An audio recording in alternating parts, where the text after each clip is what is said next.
Hey guys, welcome to 2-Minute Tips. Today we're going to look at how we can make the entire timeline render green instead of just this little red section here.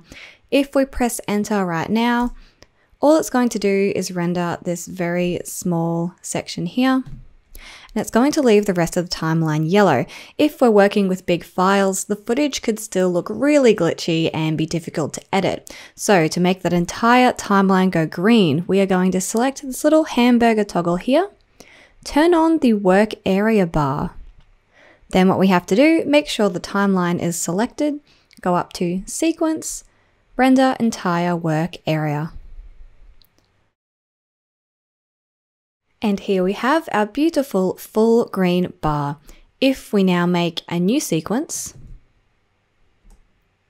our work area bar will already be visible. If you want to take this one step further and you know you are only ever going to want to render the entire sequence, you can come up to Keyboard Shortcuts and change the value of the return key.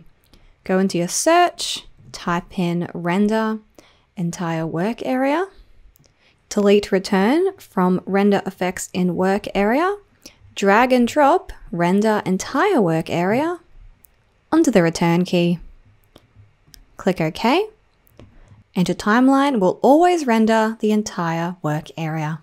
I hope you found this tip helpful. Make sure you subscribe for more just like this. And if you have any questions about Premiere, make sure you drop them in the comments so I can make a video about it for you.